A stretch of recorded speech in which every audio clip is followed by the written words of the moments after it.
Hello, lovely people. I'm glad you found your way here tonight.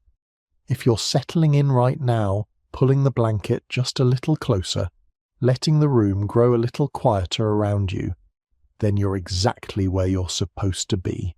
Welcome back to Sleep History with Sikandar. Picture this. It is early spring in London.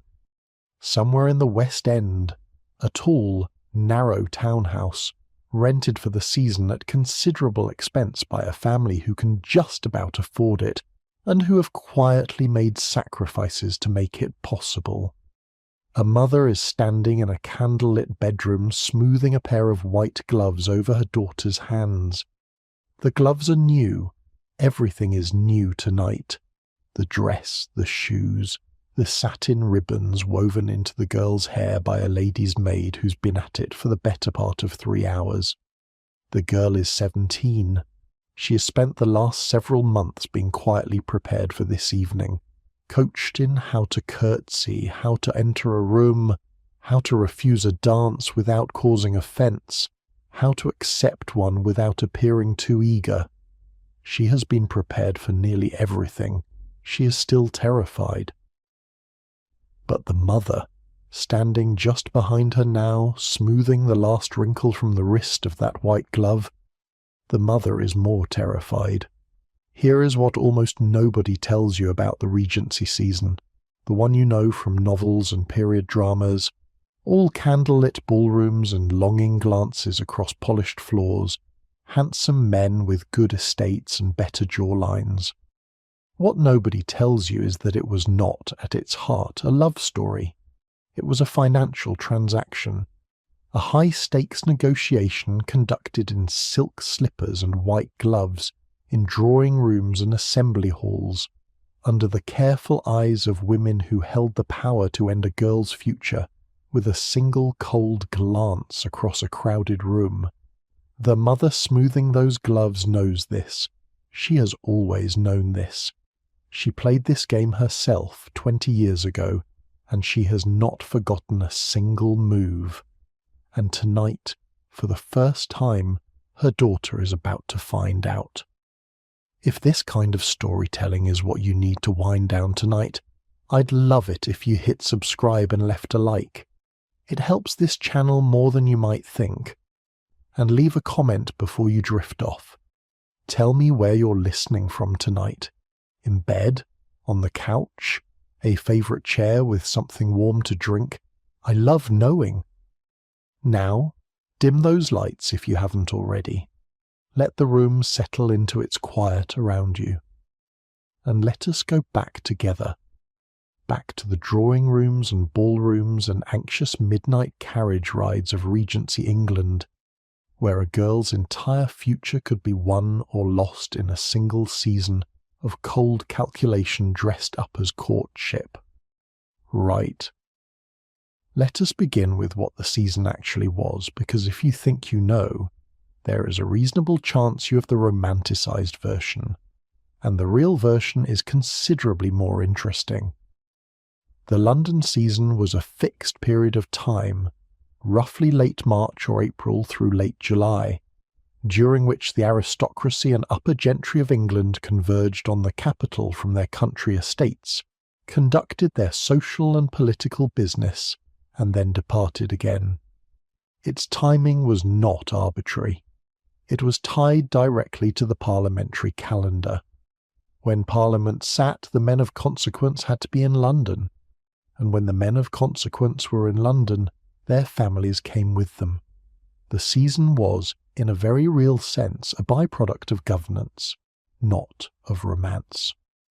For most of the year, a family of any social standing lived on their country estate, or, in the case of the aspiring gentry, a smaller property that served perfectly well in the country, but represented a very different category of life from what London offered. London in winter and early autumn was half empty. The fashionable streets were quiet. The assembly rooms were dark. The townhouses of Mayfair and Grosvenor Square sat locked and covered and cold. But from late March onward, the city filled. Townhouses that had been shut up since the previous July, curtains drawn, furniture draped in Holland covers, fires unlit, were opened, aired, staffed, and slowly persuaded back to life. The smell of those houses in the first days of the season, the coal smoke and beeswax polish, and the particular damp cold of a dwelling closed for 7 months was something people mentioned in letters. You would step inside and feel the house waking up around you, room by room, as the fires were lit and the shutters were opened and the Holland covers came off the chairs. And then the work began. The social season was not, by modern standards, a long period of time, 3 to 4 months, but the density of activity within those months was extraordinary. A family of any social standing could expect to attend morning calls every day from noon to 3 in the afternoon. Morning calls, despite the name, were an afternoon ritual, governed by precise unwritten rules. No visit longer than 15 minutes, conversation confined to weather and health, and the mildest possible observations on public events. Nothing controversial, nothing that could be stored and used against you later. And crucially, whether the lady of the house chose to receive you at all. If her butler appeared at the door and told you she was not at home, and you knew perfectly well she was at home, you'd seen her carriage outside, you'd heard voices through the front windows, the message was understood.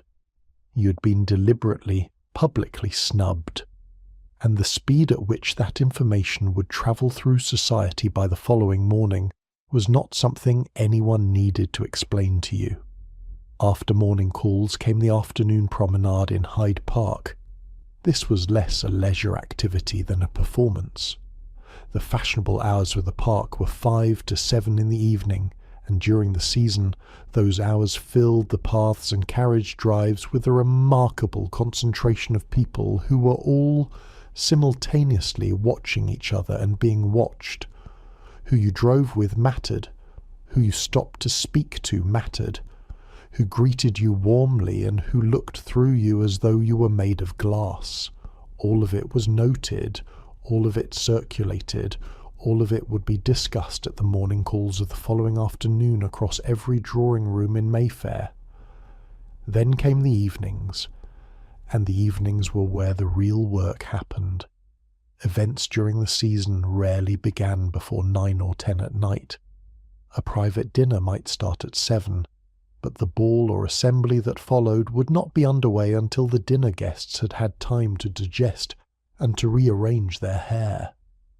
Public assemblies and private routs, the large, deliberately overcrowded evening parties that were a staple of the season, typically ran from 10 in the evening until 2, 3, sometimes 4 in the morning.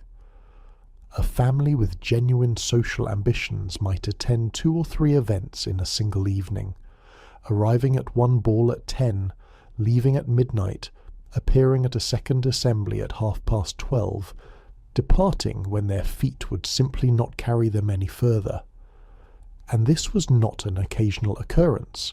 This was every evening, for 3 months. Think about what that meant physically. The season was, among its other qualities, an endurance test. Think about what it meant for a girl attending her very first season. She has spent her entire life up to this point in the country, or a modest town, never officially out in society. Never a participant in adult social rituals, never invited to dine when there were guests, never introduced to eligible men, never received morning callers in the drawing room as an equal. She has been, in the language of the period, not yet out. And in the Regency world that phrase carried very precise social weight. In Jane Austen's Mansfield Park, there is a brief exchange about what it means for a girl to be not out. She does not attend public events, does not put herself forward, does not enter the social arena. She is waiting in the wings of a stage she has not yet been permitted to step onto. and then one spring the wings opened. The formal signal of a girl's entry into society was the presentation at court. A debutante could not legitimately attend Almack's or be treated as a marriageable prospect, could not fully participate in the season's social machinery until she had been formally presented to the Queen at one of the Queen's drawing rooms. We will spend proper time with the presentation itself later in this story because it deserves it. It was one of the strangest rituals of the entire Regency period, an event that managed to be simultaneously the most significant moment of a girl's public life, and approximately 10 seconds long. For now, simply understand what it meant. It was the official stamp, the public declaration. This young woman was now, in the eyes of society, a participant, and what she was participating in was a market, not a metaphor, a functioning operational market with recognised prices, accepted rules, and understood outcomes. The primary transaction was marriage, a girl's hand given in exchange for a man's financial security, social position, and family name. But the currency being exchanged was not only money, though a great deal of money was being spent on all sides. The currency was also reputation, social connection, family history, the accumulated goodwill or damage generated by a season's worth of observed behaviour. You're standing at the edge of it now. Your first season, your debut. You're 17 years old, your dress is white, your gloves are new, and you're about to enter a world that operates almost entirely by rules that nobody has written down. No one will give you a handbook, because no handbook exists. You're expected to absorb the rules through observation, through the quiet corrections your mother murmurs into your ear as she steers you through crowded rooms, through the cautionary whispers about other girls who have already made mistakes that are now being held against them. She spoke too freely, she laughed too loud, she was seen twice in 1 week with the same man before any announcement had been made. Those whispers are both gossip and instruction. You're meant to learn from them. Pay attention. The London townhouse your family is occupying for the next 3 months is rented. Like the majority of the gentry and even some of the lower aristocracy who participated in the season, your family does not own a London property. The cost of renting a suitable house in a fashionable address, something in Mayfair or near Grosvenor Square, somewhere that would not embarrass your mother when she gave the address to a caller, ran during the Regency period from several £100s for a modest establishment to well over 1,000 for something considered genuinely proper. For context, a comfortable middle-class family in this period might live on £200 a year. The rent on a London townhouse for 3 months of the season could represent 4 or 5 times that annual income, before a single gown was purchased, before a single ball ticket was bought, before the additional household staff, the extra fuels at the fires, the food for the return dinners that social obligation required. The economics of the season were not designed for people of modest means, and yet the season was attended by many, many people of modest means, because the alternative, the failure to participate at all, carried its own impossible cost, the permanent foreclosure of the best chance most women would ever have at financial security and social respectability. You've been fitted for at minimum 12 new gowns, white for formal occasions, always white for a debutante, because white was the visual shorthand for unmarried innocence, and the market preferred its goods clearly labelled. Paler day dresses for morning calls and afternoon visits, a carriage dress for the park, your gloves are white, they are always white, and you will go through a remarkable number of them, because gloves were changed between events and sometimes between individual dances within a single evening, and the expectation that a debutante's gloves be immaculate was not negotiable. Contemporary accounts suggest that a girl conscientiously managing her season might go through somewhere between 100 and 200 pairs of gloves over the course of 3 months, roughly 2 pairs a day, every day. That is not a trivial line item in the household accounts. Your fan, your slippers, which wore through quickly on polished ballroom floors and needed replacing often, your evening wraps, the hired carriage for evenings when your family's own vehicle was not quite the right shape for London's narrow streets, or not quite the appropriate statement for the particular event. The subscriptions to Almack's assembly rooms, which were not, as we are about to discover, simply a matter of paying the 10-guinea fee. Behind all of this arithmetic, doing it in her head at 3 a.m, after you've come home from a ball flushed and tired, and still partly caught in the evening's excitement and gone straight to bed, is your mother. She is awake. She is often awake at this hour. She's thinking about what she noticed tonight. Which men requested sets with you, which women spoke to you warmly, and which offered only the minimum courtesy required by good manners, which of the patronesses of Almack's acknowledged your family's presence, and which seemed not to notice it at all. She's thinking about the girl across the room in the blue dress, a family with better connections and a prettier face, and a mother who has been playing this game longer and more successfully than yours. And she is calculating, always calculating. Because this season, beneath its silk and candlelight and waltz music, was at its core a calculation. And the women who understood it as such were the ones whose daughters came home with something to show for the investment. This is what your first season cost your mother, not the money, or not only the money, the sleep. Now.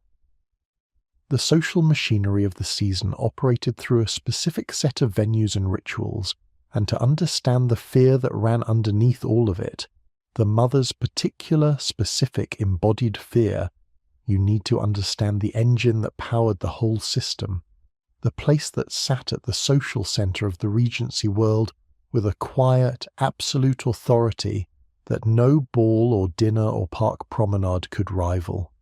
You need to understand Almack's. Almack's assembly rooms sat on King Street in St James's, and in the early decades of the 19th century it was, without serious competition, the most socially significant address in England. Not because of its architecture. It was not, by the accounts of people who attended it regularly, a particularly beautiful building. Not because of its food. The refreshments served at Almack's were famously, almost aggressively bad. Stale bread and butter, weak tea, lemonade of uncertain conviction. The food at Almack's had achieved a kind of legendary terribleness that became its own social marker, something you laughed about carefully in the right company, which was proof that you had been inside and could afford the joke, which was the point. The point of Almack's was never the food. The point of Almack's was the room, the people in it, and the 7 women who decided who was allowed to be in it. Those 7 women were the patronesses: Lady Jersey, Lady Castlereagh, Lady Cowper, Princess Esterhazy, Countess Leven, Lady Sefton, and Mrs. Drummond Burrell. They held weekly Wednesday evening assemblies during the season, and they controlled, absolutely and without appeal, who received vouchers to attend. The vouchers cost 10 guineas for the season. Not an enormous sum compared to the other expenses of the season, but that was precisely the thing. They could not be purchased. They could only be granted. A family could have all the money in England and still be turned away if the patronesses decided they were not the right sort. Countess Leven, the wife of the Russian ambassador and perhaps the most formidable of the 7, a woman whose intelligence about London society was said to rival anything the Russian diplomatic service possessed. Put it plainly, no one could be considered truly in society until they had danced at Almack's. This was not a boast, it was an operational fact. Without a voucher, a debutante's season was compromised in ways that no quantity of successful morning calls or well-attended private balls could repair. She would be seen as not quite having arrived. And in a world where social perception was infrastructure, where what people believed about you was as real and as load-bearing as any physical wall, not quite having arrived was a very difficult position from which to negotiate a future. The patronesses exercised their power with a consistency that bordered on the theatrical.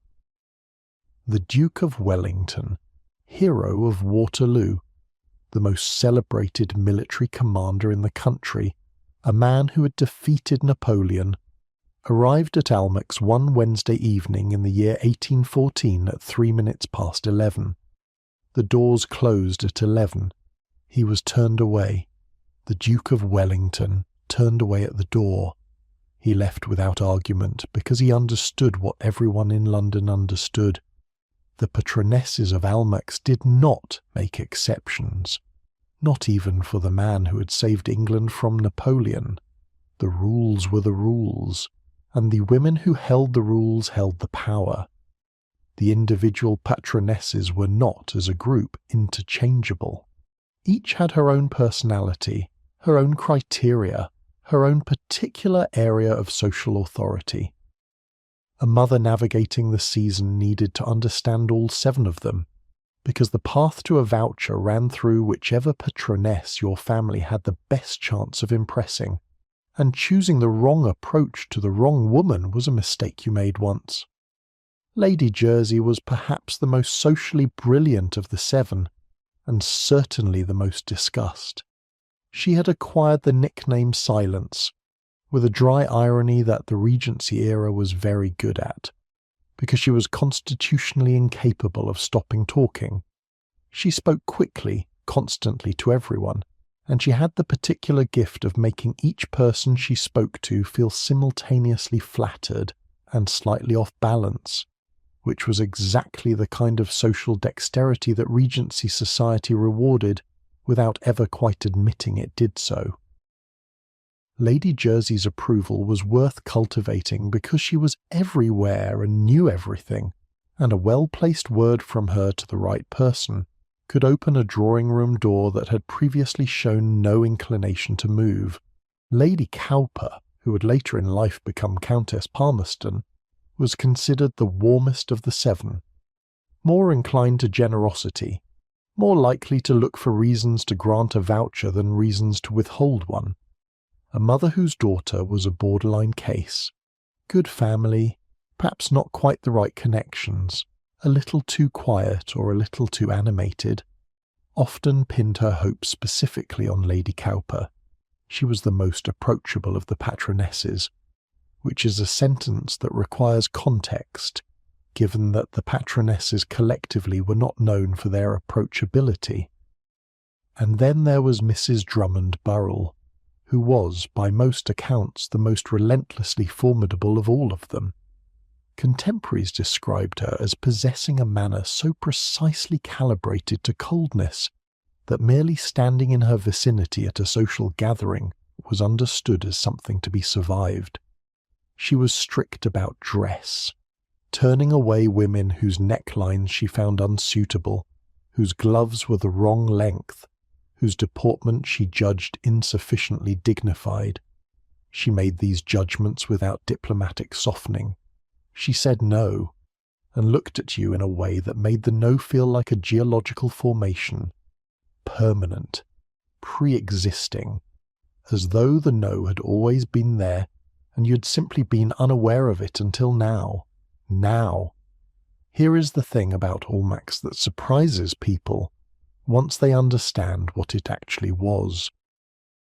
The most powerful venue in Regency social life was not, in any physical sense, particularly impressive.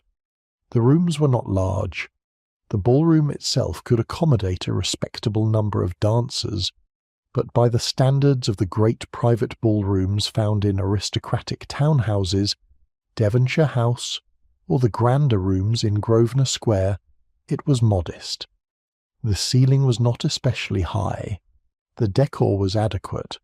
The lighting was candles and oil lamps, as everywhere in the Regency period, which created the warm, flickering quality that makes every period drama look so atmospheric, but which also applied to a room containing several hundred perspiring people in the height of a London summer, created conditions that were less romantically golden and more practically overwhelming. Attendees frequently mentioned the heat. People went to stand outside in the night air and cool down. People came back inside because you did not, having secured a voucher at considerable social effort, waste it by standing in King Street looking at the door. The food remained terrible throughout, and yet Almack's was everything, because what Almack's contained was not architecture. It was the concentrated social elite of England, filtered and assembled in a single room on a Wednesday evening. Every young man of any marriageable consequence was either present or had a recognised reason for absence. Every family connection worth cultivating was represented. Every conversation, every introduction, every dance that happened inside those walls carried a weight that the same conversation or introduction or dance would not have carried anywhere else, because the patronesses, by controlling who entered, had created the most effective filtering system in the country. The room meant something because the women at the door decided what it meant, and they had decided collectively that it meant everything. To be asked to dance at Almack's was not simply to be asked to dance. It was to be publicly recognised in the most visible arena available as someone worth dancing with. That recognition moved outward through society in every direction from the moment it occurred. Your mother understands all of this completely. She is here tonight, watching from the edge of the room, where chaperones and mothers sit along the walls while the young people occupy the floor, and she is watching you the way a chess player watches the board. She sees which men have glanced at you. She sees which patroness let her gaze rest briefly on you without a frown, which in Almack's etiquette is the closest thing available to active approval. She sees the girl across the room in the pale yellow dress whose own mother is sitting 2 chairs away, worry worn so plainly on her face that it borders on a social violation. The season required that all distress be carefully, entirely concealed, and a mother visibly anxious for her daughter was failing a test that the season ran continuously, on everyone, including the chaperones. Your mother's face gives away nothing. She has had 20 years to practice this. There is something in that particular discipline, the studied composure of a woman experiencing real anxiety and presenting absolute calm, that I keep coming back to when I think about the Regency season. These women had developed, over years of social navigation, a professional capacity for managing their internal experience entirely independently of their external presentation. It was not coldness, it was armour. In a world where every expression you made was being read and interpreted and discussed at morning calls the following day, the face could simply not afford honesty. The dancing at Almack's followed its own specific rules. The patronesses controlled the programme as well as the guest list. They chose which dances were performed, in what order, for how long. In the early years of the 19th century, the standard forms were country dances and quadrilles, formal, structured, involving groups of dancers in set patterns. This structure was not accidental. The dances created a framework within which eligible men and women could be observed together, could exchange a few words during the pauses in the movement, could be assessed, without any of it constituting the kind of private, unsupervised interaction that propriety would otherwise forbid. A girl was expected to dance. Refusing too many partners marked you as proud. which was a social category almost as damaging as fast, the category assigned to girls who accepted partners too readily or showed too much enthusiasm for any particular man's company. The line between too selective and too eager was narrow, unmarked, and invisible to anyone who had not grown up watching it being walked. You were navigating it in public, in front of everyone, in your first week. And it was into this already complicated terrain that a new dance had arrived from the continent, carrying a reputation that made the patronesses visibly uncomfortable: the waltz. In every dance that had dominated English ballrooms for the previous century, the country dances, the minuets, the stately formal patterns, partners touched hands briefly, moved apart, came together at the designated moments, maintained a dignified distance throughout. The waltz abolished the distance entirely. The man placed his right hand at the small of the woman's back. They faced each other. They moved together in close rotation for several minutes at a time. To a Regency audience raised on the conventions of earlier dancing, this was not simply a new step. It was a social disruption. A German import with continental European manners attached, arriving in an England that was simultaneously fascinated and horrified by anything continental. The patronesses of Almack's initially refused to allow the waltz on their floor. This was not a minor inconvenience for those who wished to dance it. What Almack's permitted was, by definition, acceptable in society. What Almack's declined was, by definition, at least mildly questionable.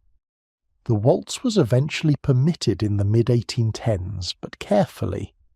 The patronesses reserved the right to decide which young women were approved to dance it and which were not. A girl who had not been explicitly sanctioned was not supposed to join in, even if invited. Refusing the invitation in the middle of a ballroom was its own small crisis. Accepting it without sanction was considered worse, which, as sets of available options go, was not ideal. Your mother has an opinion about the waltz. She expressed it to you once before the season began, in a single quiet sentence that was not a prohibition but a position. Once, perhaps, with the right man late in the season, after you've established yourself well enough that it reads as confidence rather than recklessness. The sentence contained multitudes. It contained her understanding of the social arithmetic of novelty versus propriety. It contained her knowledge of exactly how things were being watched and by whom. It contained her love for you, translated into the language the season required. Not warmth, but strategy. Not feeling, but calculation. This was, you were beginning to understand the architecture of all your mother's guidance. Not rules, but calibrations. Not prohibitions, but coordinates. She is not trying to stop you from living. She is trying to ensure you're still standing at the end of the season, still in the game, still viable. That is what the fear has always been for, underneath everything. Not embarrassment, not social shame. Something more basic than either. Survivability. Now. Under the silk and candlelight and waltz music, under the vouchers and the patronesses and the careful management of every glance and every partner, there was something a mother calculated with painful precision and almost never discussed in company. The money. The real, specific, relentless, non-negotiable money that a season consumed. We touched on it earlier when we talked about the townhouse and the gloves, but the full picture of what a season actually cost a family, particularly a family of the gentry, the class just below the aristocracy, the class that participated in the season because it had to, but paid for it in ways that left marks lasting years, deserves more time than we gave it. A season, for a family of the middle gentry, might run to somewhere between £500 and £2,000, depending on ambition, circumstance, and whether it turned out to be the only season required. 500 represented the absolute minimum. A modest address, second-hand gowns carefully refurbished rather than new ones commissioned, fewer events attended, less entertaining done in return. 2000 represented a full, properly competitive season.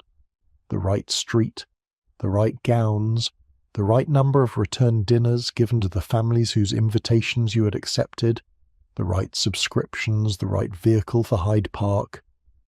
£2,000 for a family living on perhaps £800 a year was an expenditure that could not be absorbed without consequence. It required borrowing. It required selling something quietly. It required a private conversation in February before the trunks were packed about what could be liquidated without anyone noticing. And it was understood as an investment, not a luxury, not an indulgence. An investment in exactly the same sense that a merchant investing in a cargo ship was making an investment, with full awareness that the whole thing could be lost if the voyage went wrong. This investment model changes the emotional texture of everything. If the season were simply a tradition, a ritual you performed because it was done, like going to church or observing a year of mourning after a death, then the cost would be regrettable, but not terrifying. Tradition costs money. That is what tradition does. But the season was a transaction with a specific expected outcome. A daughter returning from London engaged to a man of appropriate means and position. When that outcome failed to materialize, the family did not simply absorb a sentimental disappointment. They absorbed the financial reality of a significant sum spent with nothing to show for it. And they faced the prospect of spending it again.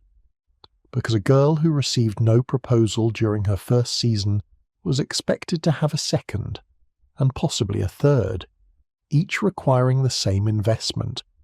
The townhouse, the gowns, the subscriptions, the hired carriage, the gloves, the return dinners, with the social mathematics shifting subtly but visibly against her with each passing year.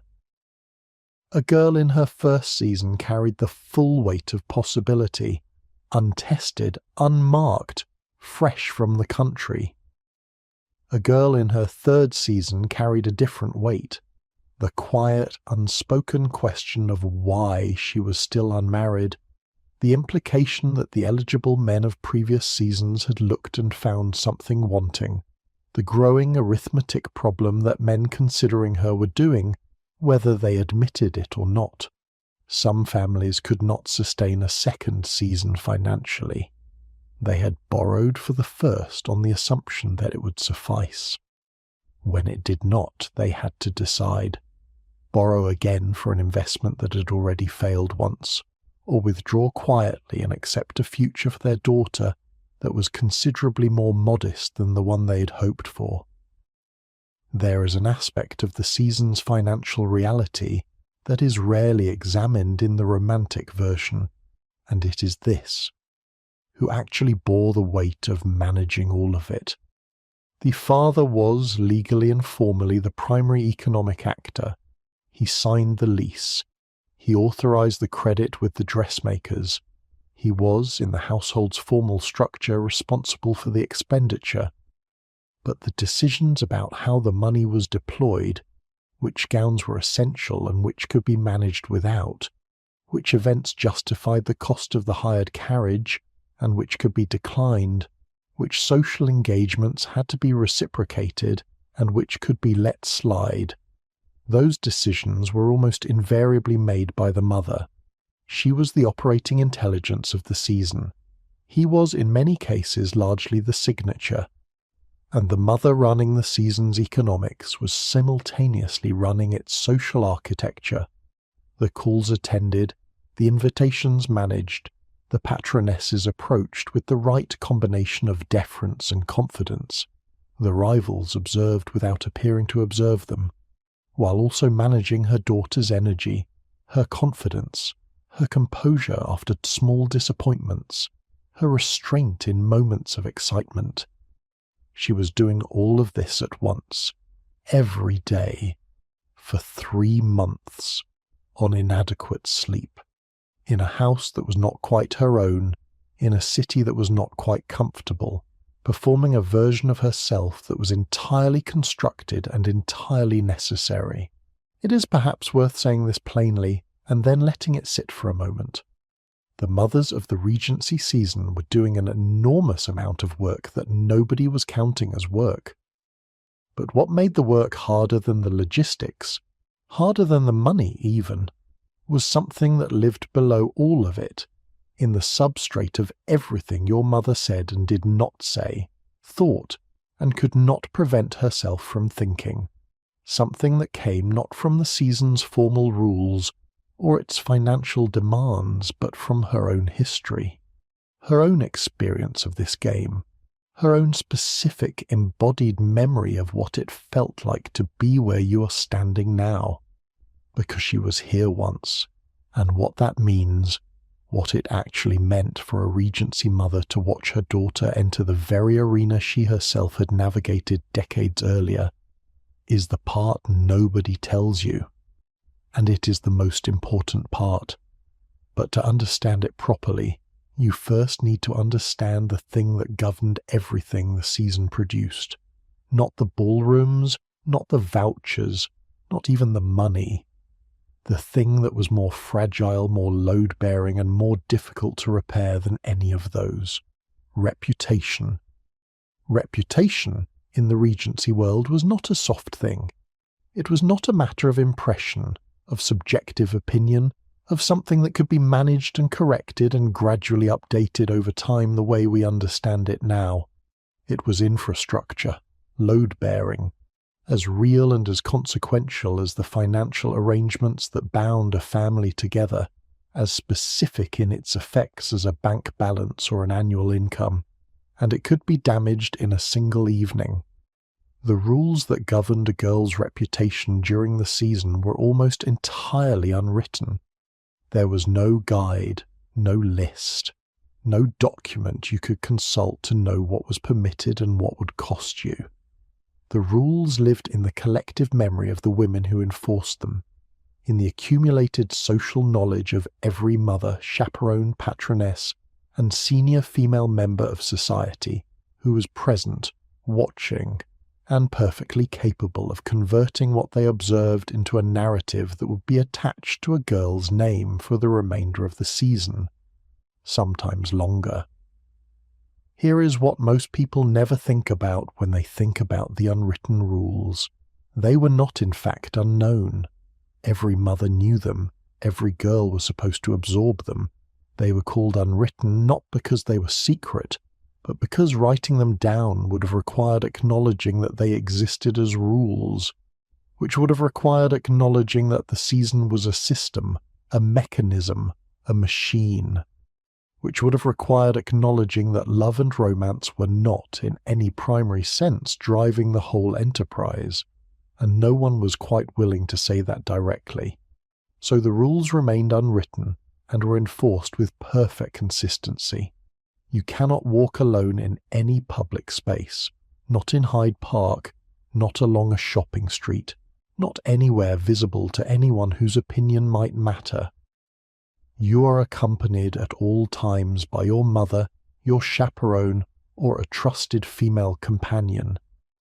If you are seen alone, even briefly, even by accident, even if the explanation is entirely innocent, the explanation is irrelevant. What was seen is what will be discussed. What is discussed becomes, with remarkable speed, what is believed. You cannot be seen in the company of the same man more than twice in a single week, without the situation generating either expectation or rumour. 2 appearances is a coincidence. 3 is a pattern. Patterns generate talk. Talk generates expectation.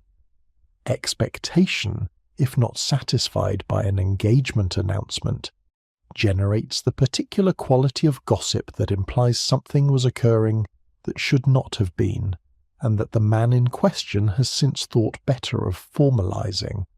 You cannot refuse to dance more than once or twice in an evening without the refusals being read as pride or excessive selectivity. Pride made you dislikable. Selectivity, without the social standing to justify it, made you ridiculous. The correct posture was a kind of warm, graceful openness, willing to accept almost any partner who properly requested a set, without appearing so eager that the willingness itself became a subject of comment. This posture was extremely difficult to maintain for 3 hours across a crowded ballroom with aching feet, and your mother watching from the wall. You cannot accept more than 2 dances with the same partner in a single evening. 2 was acceptable. 3 was understood as a public declaration of partiality, an acknowledgement that you and this man had an understanding, or that you wished you did, or that you were conducting yourself as though you did when you had no business doing so. If the man's intentions were serious, and an announcement followed quickly, the 3 dances were retrospectively forgiven. If no announcement followed, the 3 dances were retrospectively damning. The girl had encouraged him. Whatever happened or failed to happen next was, in some sense, attributed to her choices. You cannot laugh too loudly. This rule sounds trivial, and it was not. A loud laugh was considered unladylike, which in the Regency vocabulary meant uncontrolled, which, in the chain of implication that Regency social logic ran very quickly, meant potentially uncontrolled in other respects as well. The chain ran fast and far. Control your volume, control your reaction, control everything that was visible, let nothing escape your management. You cannot express opinions on subjects outside your approved conversational range. Politics, religion, the financial details of anyone's situation, these were not subjects for a debutante. Not because she was assumed to be ignorant of them, but because expressing views on them suggested a kind of assertiveness that was, in an unmarried girl, considered unsettling. The ideal debutante conversation was warm, responsive, gently curious, and entirely without strong position. You were meant to be interested, not interesting. Think about what that combination of requirements actually demanded. You were to be present, composed, responsive, charming, controlled, and unremarkable, while simultaneously being attractive enough to generate genuine interest from eligible men, engaging enough to secure invitations for the following week, and visible enough to build a social profile that senior women would recognize and remember with approval. You were to achieve all of this in a room full of other girls attempting to achieve exactly the same things, some of them with better connections, some with better faces, some with mothers who had better cards to play. You were to do this every evening, for 3 months. The consequences of failing at any particular rule were not always immediate, but when they came through specific channels. The morning after a misstep, the morning calls would proceed differently. Fewer visitors, cooler receptions, a quality of silence from women who had previously been warm, a particular careful politeness that was worse than coldness because it suggested not anger, but withdrawal of investment. And the most public, most final of all social penalties, the cut. The cut was the deliberate act of refusing to acknowledge a person who was present in the same room. You saw them. They saw you. You looked through them as though they were not there and moved on. When a woman of senior social standing performed the cut on a debutante at a public venue, a ball, the opera, a morning call in someone else's drawing room, it was witnessed. It was intended to be witnessed. The cut was not a private rebuke. It was a public announcement. It said, This person no longer warrants acknowledgement. Draw whatever conclusion you need from that.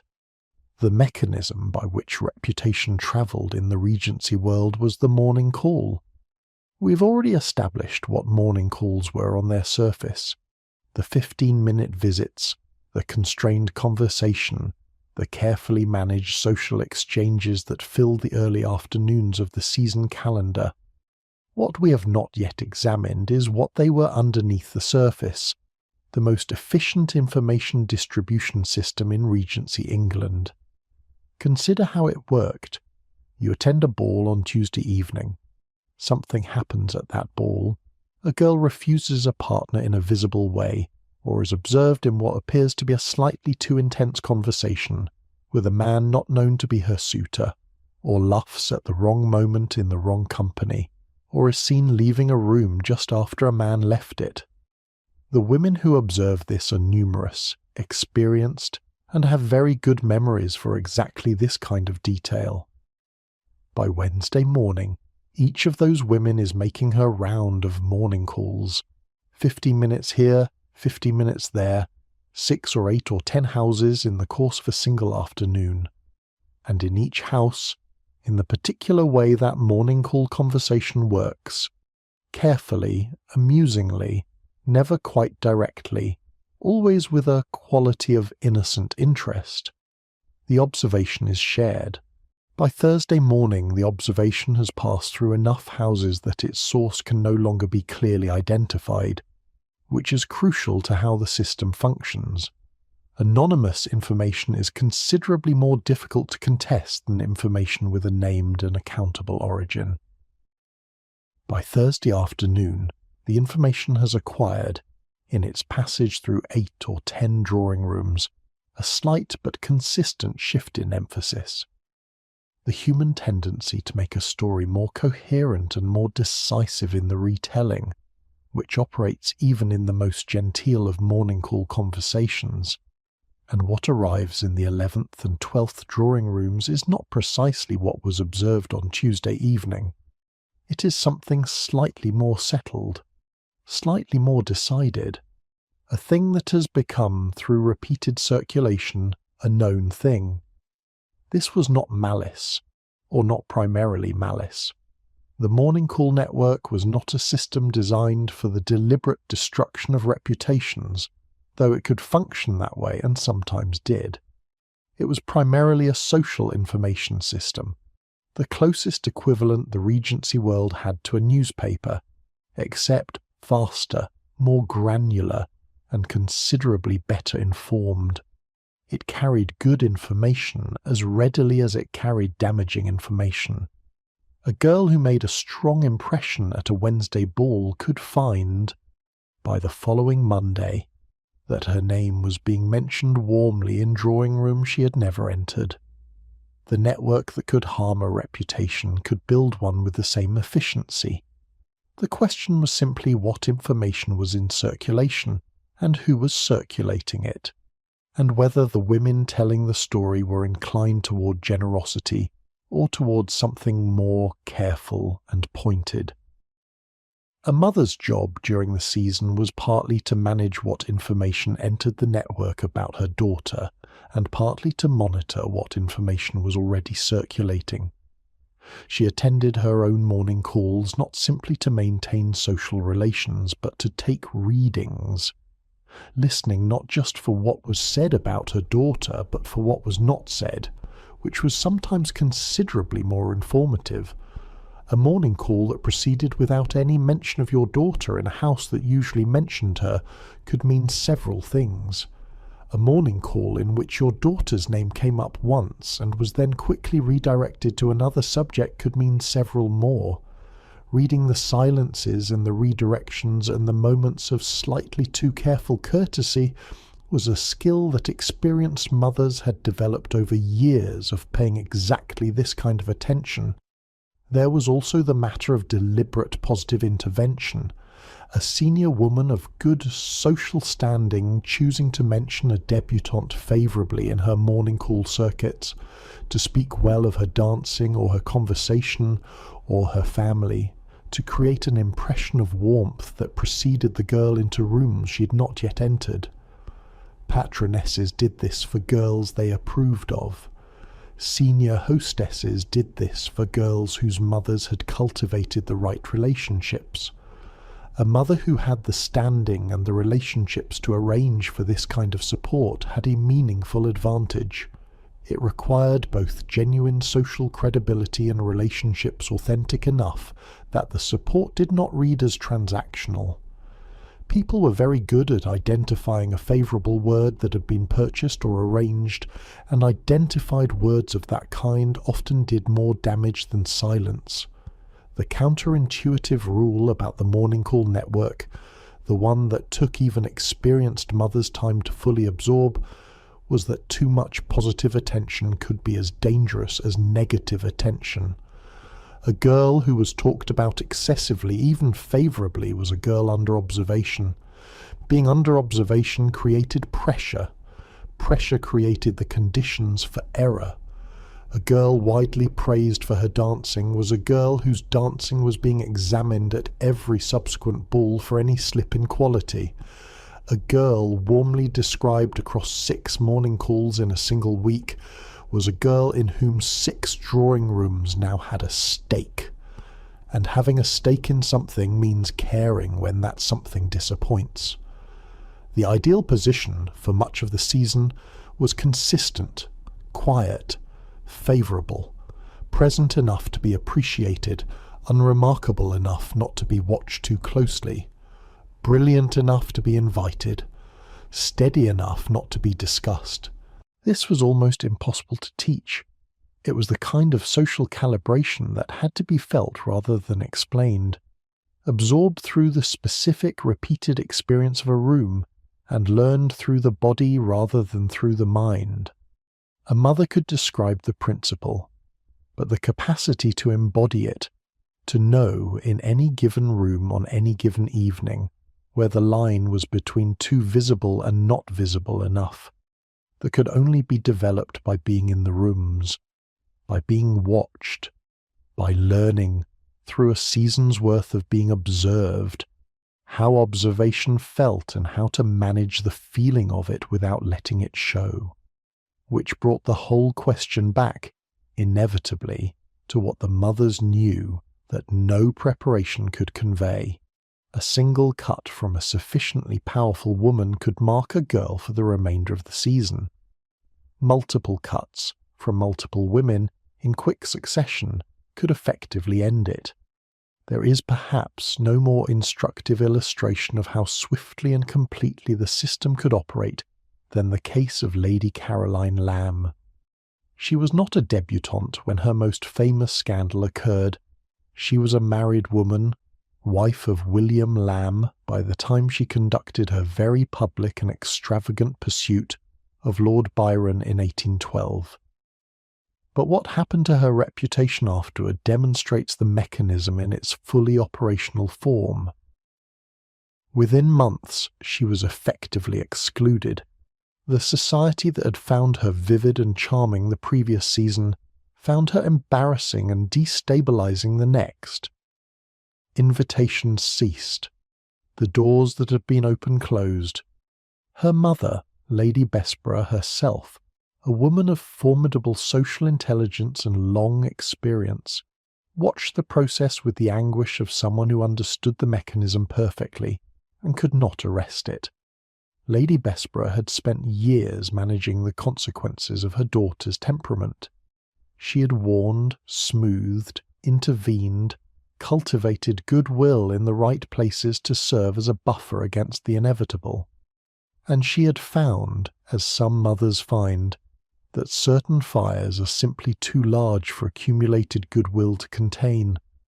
The lesson her daughter's story offered to every Regency mother watching from a chaperone's chair was a lesson about the limits of management, about the gap between what a mother could prepare for and what life could produce. That gap was where the fear lived. Not the fear of having done the wrong things, the fear of things she could not prevent even having done everything right. And now, The unwritten rules, the social penalties, the mechanisms of exclusion, all of it was known to your mother. But knowing a system from the outside and knowing it from the inside are two entirely different forms of knowledge. And the thing that made your mother's fear during the season different from mere abstract parental anxiety, the thing that gave it its particular weight, its particular specificity, was that she had been on the inside. She had been where you are. A Regency mother chaperoning her daughter's first season was typically somewhere between her mid-30s and her early 50s. She had herself been presented and made her debut somewhere between 15 and 30 years earlier. She had attended the rituals, navigated the rules, danced on the floors, not necessarily at Almack specifically, but at the assemblies and private balls and country house gatherings that served the same function at her particular social level. She had been on the floor. She had been watched. She had walked the narrow, unmarked line between too selective and too eager, had managed morning call reputations and park appearances and the careful politics of which patroness to approach, and how. She remembered what it felt like. She remembered it in specifics. That is the nature of an experience that shapes a person. At the depth, the seasons shape the women who went through it. It does not remain as a general impression. It remains as a set of particular details, particular moments, particular sensory experiences that can be recalled with a precision that ordinary daily life does not often produce. She remembers the weight of her own first ball gown, and the way the candlelight in the first ballroom she ever entered looked nothing like the candlelight in any other room she had been in. More deliberate, more concentrated, organized specifically for the purpose of making things beautiful and making people visible at the same time. She remembers the temperature of a ball at its height, the heat generated by many bodies in motion, the sudden cool of a door opened somewhere nearby, the way a glass of lemonade at 11 in the evening felt like the most necessary thing in the world. She remembers the specific sensation, before her first dance of her first season, of her own hands inside her own white gloves, and the way her heartbeat was visible in the fabric at her wrist because her hands were shaking slightly, and the way she steadied them. She remembers the morning calls, the particular texture of sitting in drawing rooms that were not hers, having conversations that were not entirely honest, performing warmth and interest with women who were doing the same, all of them working within the same politely negotiated fiction that what was happening was a casual social visit between people who enjoyed each other's company. She learned, over the months of her own first season, to find genuine pleasure in some of those visits, to discover that the performance, sustained long enough, could become something closer to the real thing, that you could find actual curiosity in a conversation that had been obligatory at the beginning, and discover somewhere in the middle of it that you actually wanted to know what the woman across from you was going to say next. She remembers one morning in particular, not for any dramatic reason, simply for the quality of it. A late April morning, the 4th or 5th week of her first season, sitting in a drawing room she'd visited often enough by then that it was beginning to feel familiar. The window was open to the street. The sound of London, the horses and the distant calls and the particular urban texture of noise that was so different from the country came through clearly. The woman she was visiting said something genuinely funny, and she laughed, genuinely, and noticed that she was laughing genuinely, and noticed the distance between this morning and the first morning of the season, when everything had been managed and careful and slightly exhausting. She had, over 4 or 5 weeks, stopped performing entirely at this particular house. She had become, in this one drawing room, simply herself, and she had been surprised by it. that surprise, at finding herself, at finding ease, at finding something real within the machinery, is what she wants for you. It is what all the strategy and management and careful preparation has been for, underneath the stated purposes, not the match specifically, not the social success specifically. Something underneath those things, the experience of finding yourself equal to something difficult, of discovering that you are more capable than you knew before it asked you to be capable, of coming through 3 months of sustained social performance and finding, on the other side of it, that you are still yourself, more worn perhaps, more knowing, but still yourself, and something more of yourself than you were when you began. It is not something she can say directly. The season does not have a vocabulary for this kind of honesty. But she carries it with her into every room she enters with you, and it is present in how she watches you across a ballroom, and it is what the managing and the calculating and the careful preparation are all underneath their practical surfaces in service of. The February conversation, the one that happened before the trunks were packed, before the London house was rented, before any of the gowns were commissioned, was the conversation in which she tried to give you what could be given and acknowledge what could not. She told you about the rules, the ones about walking in public, the ones about dancing, the ones about morning calls and park appearances and the patronesses of Almack's and the particular social meaning of the waltz. She told you about the importance of your face, not the beauty of it, but the management of it, the necessity of ensuring that what showed on your face in any given room was what you had chosen to show, and not simply what you happened to feel. She did not tell you what she was afraid of. She did not tell you how much this was going to cost in all the ways the season costs.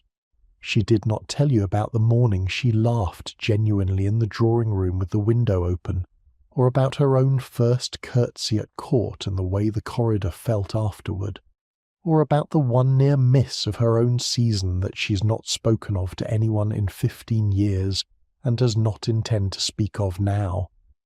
She did not tell you that what she wants for you, more than a brilliant match or Almack's vouchers or a favourable mention at 12 morning calls, is that morning. A moment in some drawing room 4 weeks from now, in some house that has started to feel familiar, when you look up and realise you have stopped managing yourself and have simply become yourself, and that yourself is entirely equal to this. She gave you instead the rules and the preparation and the white gloves and 20 years of carefully accumulated social intelligence. She gave you everything she had that could be packaged and carried and delivered, and she loved you through every bit of it, in the only way the season permitted. This detail changes everything about the mother's position during the season. She's not observing a performance she has only read about or been told about. She's watching a performance she's given, and she's watching it now from the audience for the first time, which is a stranger and more complicated experience than either performing it or observing it fresh would be. She knows the parts where the choreography runs smoothly.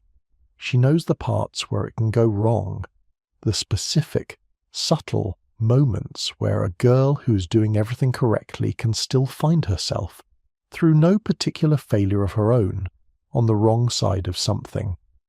She knows the experience in her body of standing in a ballroom with too many things being simultaneously expected of you, and the correct response to that feeling being to show nothing at all. Georgiana Cavendish, Duchess of Devonshire, was one of the most observed women of the late 18th century, a figure whose social life, political influence and personal troubles were a subject of fascination throughout her adult years. Her surviving correspondence from the periods when her children were approaching their own entries into society is full of a particular quality of maternal intelligence that is not abstract concern but detailed, experiential, technical worry. She's not afraid that her daughter will be unhappy in some general way. She's afraid of specific things, that her daughter will misread a signal, that she will misplace a confidence, that she will be naive in exactly the way that the room punishes naivety most efficiently. Georgiana Cavendish had spent decades surviving extraordinary levels of public scrutiny. She had made mistakes that were enormously visible and had managed their consequences with the kind of intelligence that comes only from long practice. What her letters suggest, in the passages that deal with her children's futures, is a mother who fears not dramatic failure but quiet failure, the kind that happens through small missteps, through inexperience that is not stupidity but simply the condition of not yet having lived through this, a condition that can only be cured by the very experience you're hoping to survive. That fear of the quiet failure, the invisible wrong turn, the damage done before anyone realized it was happening, was not unique to Georgiana Cavendish. It runs through the correspondence and diaries of Regency mothers in a way that is, once you look for it, remarkable. These women were not, by and large, expressing the fear that their daughters would make one spectacular, obvious mistake. They were expressing the fear of all the small, invisible mistakes, of the thing their daughter would not know that she did not know. The mothers who had made brilliant matches in their own youth, who had navigated the season with success, married well, established themselves comfortably, brought their daughters to London carrying the specific memory of what success had cost, the vigilance it had required, the sustained performance of composure over weeks and months of exhaustion. They knew, with precision, what their daughters were walking into, and they knew that the knowledge was not transferable. It had to be earned. The daughter had to experience the season and absorb its lessons herself through her own navigation of it. All the mother could do was stand at the edge of the room and intervene when she was permitted to, and endure when she was not. The mothers who had made less successful matches, who had waited too long or accepted someone they should not have out of family pressure, or married adequately but without the warmth or security that had been hoped for, brought something more complicated. They carried both the technical knowledge of the system and the particular orientation of someone who had experienced its outcomes and wished the outcomes had been different. In some cases they had been angling their daughters toward a better version of the future they themselves had lived for more than a decade already. The season was the final, most concentrated, most publicly exposed phase of a campaign that had been running since the daughter was old enough to be observed at country dinners and provincial assemblies, and the mothers who had failed their own seasons outright, who had married very late, or married below their original station, or married in circumstances that were never spoken of directly at morning calls, carried the most specific fear of all. They knew what the alternative looked like from the inside. They had lived it, and whatever it had cost them, whatever they had traded for the path they ended up on, had brought them here, to London, in this rented house, managing this particular ledger of costs and borrowed money and concentrated hope, because they had decided, at some point quietly, privately, irrevocably, that their daughter would not repeat the experience. This is the hidden architecture of the season. Not the ballrooms, not the patronesses, not the gloves or the ledger books or the Wednesday evening assemblies. It is this: a room full of daughters who are living something for the first time, chaperoned by women who are living it for the second time, and whose second experience is filtered through everything the first one taught them, every rule absorbed, every mistake made or witnessed, every outcome accepted, every hope relinquished or preserved. The mothers and daughters are not simply in the same room.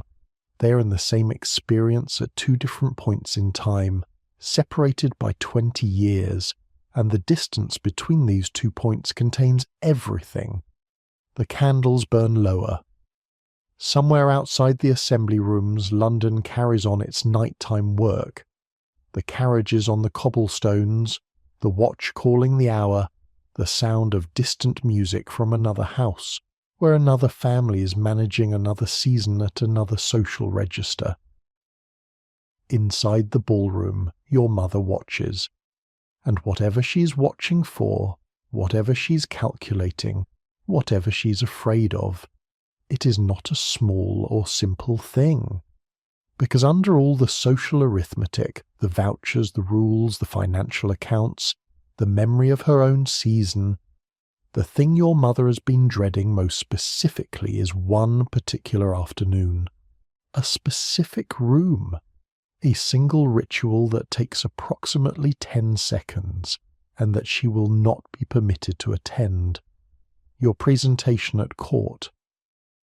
The Queen's drawing rooms were held at St. James's Palace, and during the Regency period they were among the most anticipated, most dreaded, and most peculiar events in the entire social calendar.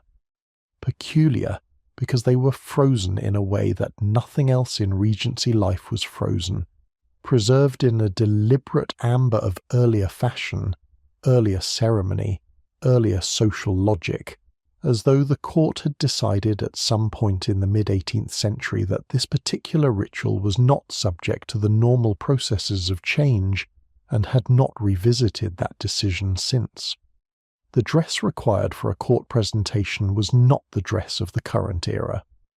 While the fashionable world outside the palace had moved decisively toward the high-waisted, column-cut empire silhouette, the light, flowing style that we now associate with the Regency period, court dress preserved the fashion of a much earlier time, specifically the hooped skirt, structured undergarments that extended the hips dramatically sideways, creating the broad silhouette of a full century before. Court dress also required a train of considerable length, several yards of fabric attached at the shoulders or waist, trailing across the floor behind you. It required ostrich feathers arranged in the hair, long white gloves, a specific quality of overall presentation defined entirely by court tradition and not by anything that had appeared in a fashion plate in the last 50 years. The effect when a girl dressed for her presentation was of being costumed for a different era than the one she was living in. The dress was expensive, separate from and in addition to the ball gowns already commissioned for the season. It would be worn precisely once, then stored or altered or passed quietly along to someone else who needed it. For the price of this single outfit worn for a single afternoon, a family could have managed several weeks of ordinary London expenses. The dress was, in a sense, a tax paid to tradition for the right to be considered modern. You have been in the outfit for 3 hours when the carriage finally arrives. The preparation begins early in the morning. The ostrich feathers require time and a steady hand. Your maid is working with the kind of concentrated anxiety that is not entirely reassuring to its recipient. The hooped structure beneath the skirt means that moving through doorways requires a sideways maneuver. Sitting is not precisely possible. You perch, or you stand, or you find an arrangement that preserves the dress while also preventing you from toppling sideways. Getting into the carriage is an exercise in managed geometry that succeeds only because both you and the footman have practiced the same problem before. Your mother accompanies you as your sponsor, the senior female relative or family friend who has been presented at court herself, and is thus qualified to present you. She has done this before, for herself, and possibly for others, girls in her circle who needed someone to bring them through. Her dress fits the occasion with the ease of someone who has had occasion to wear this kind of thing before, and her hands, adjusting your train before you step into the carriage, are completely steady. She says one thing to you before the carriage moves. It is about where to keep your eyes during the curtsy. You will not forget it. The approach to St. James's on a drawing-room day is slow. Every carriage carrying every family presenting a daughter is travelling the same route at approximately the same time, and the queue stretches back a considerable distance from the palace gates. You sit, or perch, and the minutes pass, and outside the carriage windows passers-by on the street stop to watch the long formal procession with the casual curiosity of people who are not inside it, and from the inside you find that particular curiosity fairly difficult to bear. Inside the palace there is a waiting room. It is very crowded. Every other girl being presented today, and every woman presenting her is here as well, also waiting, also managing hooped skirts and trains and ostrich feathers in an enclosed space with inadequate air circulation, and too many candles generating too much heat. The stays beneath your dress are not designed for comfort under these conditions. You breathe carefully. You keep your posture exactly as it should be. You watch other girls disappear through the inner door and you wait. Some girls faint in the waiting room. This is not uncommon, and not always from nerves alone. The combination of tight stays, inadequate air, and the accumulated tension of an occasion whose entire weight rests on approximately 10 seconds of performance is a reasonable physiological explanation. When a girl fainted, someone attended to her, and the situation was managed, and she recovered, and if she was fortunate, the faint was forgotten by morning. If she was not fortunate, the faint became part of the story told about her, which is a different kind of problem. You have been waiting for approximately 2 hours when your name is announced. You are conducted through a doorway and across a room and down a passage, and through another doorway, someone carrying the end of your train so it does not drag. The room you enter is warm and formally lit, the quality of light creating that slight unreality that important rooms often have. Everything looks slightly more significant than the ordinary experience, which is partly the candlelight and partly the occasion, and partly the fact that you are about to do something in public that you have only ever done alone.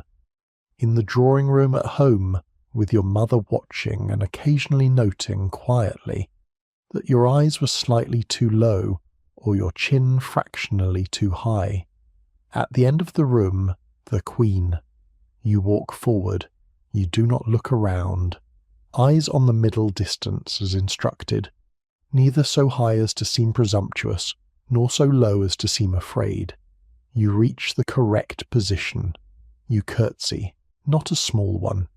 A formal, deep, court curtsy, both knees bending substantially, the upper body lowering, the head inclining, all in a single controlled movement, and then rising again without wobbling, without grabbing for anything, without any visible acknowledgement that the stays and the hoop and the feathers and the weight of the entire occasion are all, at this moment, working against you simultaneously. The Queen looks at you. She says something brief, or perhaps nothing at all. A queen receiving 200 presentations in a single afternoon cannot offer each one more than a glance and a slight inclination of the head, and the system has always known this, and has always proceeded on the understanding that the meaning of the presentation is not in the content of the Queen's response. The meaning is in the act itself. The curtsy made, the credential received. You are now a participant. You back away. You do not turn your back on the Queen, so the exit requires a careful reverse walk. Managing the train, maintaining the posture, not stepping on your own hem. Someone assists with the train again. The door closes behind you. You are out. The whole thing has taken approximately 10 seconds. The corridor is cooler than the drawing room, and you stand in it for a moment. Your sponsor says something brief and retrieves her own composure. A page returns the end of your train. You begin the journey back through the building toward the exit. Your mother is not there. She was not permitted into the drawing room itself. She waited, in the corridor, or in the carriage, or somewhere nearby in the formal dress with the managed composure, while the 10 seconds that completed the transformation of her daughter's status occurred without her. You're no longer not out. You're a young woman presented to the Queen, officially a participant in the season. The distinction is, in a social sense, absolute. It happened while your mother stood somewhere she could not see it, holding very still. When you find her, she does not embrace you. You are still in public. But her hand closes briefly around your wrist, and you understand what the gesture means, and then she releases it, and you both walk to the carriage. The season has begun in earnest, which meant, in practical terms, that the dancing started. Properly started, not the occasional private ball or assembly that might have preceded the presentation, but the full sustained rhythm of the season's circuit, 3 or 4 times a week, often more during the peak weeks, running from late April through late July without meaningful interruption, except for whatever personal crises were impossible to avoid. The ball was the season's primary social unit, the place where eligible people met, where introductions were made, where men assessed and were assessed in return, where the dancing provided the only legitimate structure within which an unmarried man and an unmarried woman could have any form of sustained private conversation in each other's company. Consider what that actually meant. In ordinary daily life, in a country house, a morning room, a dinner party, a young unmarried woman and a young unmarried man had extremely limited opportunities to speak to each other without supervision. Dinner tables seated many people. Conversation was general and monitored. A garden walk required a visible chaperone. An exchange of letters required an established and recognized relationship to be appropriate at all. The social structures governing daily Regency life did not provide much space for a young man and a young woman to simply talk to each other freely. Dancing provided exactly that space, and within exactly the constraints that made it socially permissible. While you dance with a partner, moving through the figures of a country dance, turning through the patterns of a quadrille, you were close enough to exchange words. The music gave those words a degree of privacy in a crowded room. The structure of the dance meant you were together, then separated by the movement, then together again, creating a rhythm of conversation and pause that was, in its way, the ideal format for the tentative, careful, high-stakes kind of exchange the season required. You were fully visible to every person in the room, and the content of the conversation was entirely your own. This was the machinery of Regency courtship, not private meetings, not unsupervised letters, dancing. And during the peak weeks of the season, you danced nearly every evening, sometimes at 2 events in a single night, arriving at one ball at 10, leaving at midnight, appearing at a second at 12:30, dancing until 3, arriving home as London was beginning its earliest preparations for morning. You danced in slippers that wore through quickly on polished wood floors, and were sometimes replaced more than once in a single week. You danced in stays that restricted your breathing to a depth adequate but not generous. You danced having eaten relatively little at supper, the practical wisdom of the period recommending against substantial eating before extended dancing, and you danced while maintaining the correct level of animation, engaged but not feverish, warm but not familiar, for every eye in the room, for as long as it took. Picture the ballroom. It is 10:30 on a Wednesday evening in May, and the room is at the height of its evening, which is to say, it is warm and loud and very bright, and considerably more alive than the quiet street outside would suggest. The chandeliers overhead carry more candles than you can easily count, and the light they produce is the particular light of a ballroom. Warm without being soft, bright without being harsh, flickering in the draughts created by 200 moving bodies and caught in the mirrors along the walls so that the room appears larger than it is and full of more light than any single arrangement of candles ought to produce. It is the kind of light that makes things look significant. Everything in it looks like it is happening.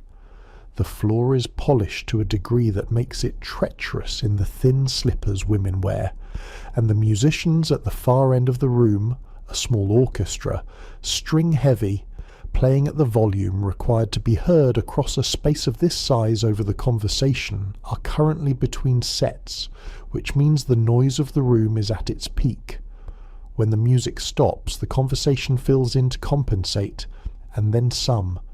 200 people speaking at the level required to be heard, over 200 other people speaking at the level required to be heard, creates a sustained density of sound that has its own character. Not quite a roar, not quite a din. Something you move through, rather than simply hear. You are standing near the wall with your mother, having just completed a set with a young man your mother rates as perfectly acceptable, and whom you found, personally, approximately pleasant. The set was 12 or 13 minutes long. In the course of those minutes, you exchanged perhaps 6 complete sentences, because the figures of a country dance do not offer long enough pauses for sustained conversation. A phrase here, a smile there, the beginning of a thought that the movement of the dance interrupted before it could complete itself. You will see him again tonight, almost certainly. Whether he requests another set is information that will filter to your mother through channels she understands better than you do yet. The supper room opens at midnight, and it is, socially speaking, the most important room in the building. The romantic version of the season tends to place its drama on the dance floor. The glances across the set, the whispered words during the figures, the man who catches your eye and does not look away. These things happen, and they matter. But the supper room is where something more substantial occurs. At supper, the rules about proximity between men and women relax enough to permit something closer to ordinary conversation. You sit. You are seated next to specific people. Which specific people is determined partly by the hostess, and partly by who moves first, and partly by the accumulated social mathematics of who is intended to sit near whom for what implied reasons. At supper, you eat and talk, and both can continue for long enough that actual conversation becomes possible. Not the 12-minute fragments of a country dance, something that develops.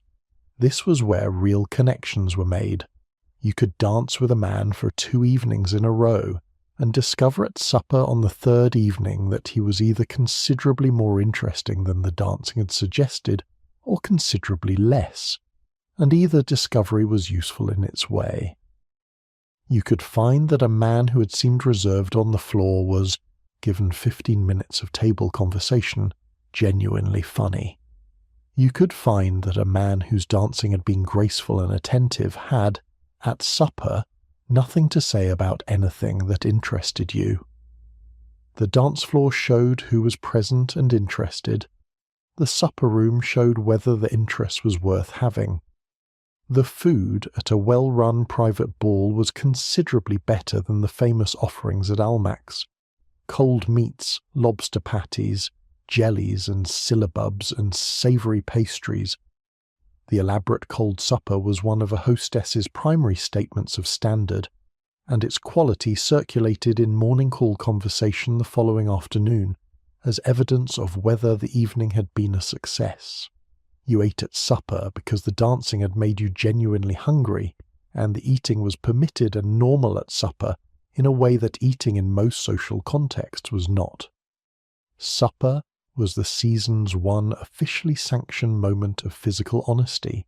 You'd been dancing, you were hungry, you ate. You could do this without performance. Your management of appearances could briefly coexist with your body's ordinary requirements. After supper, the dancing resumed, and after the supper interval sets came the point in the evening, somewhere around 1 or 2 in the morning, when the ball began very slowly to thin. Not to end. A ball that ended too early was a failure for the hostess, and no good hostess permitted it.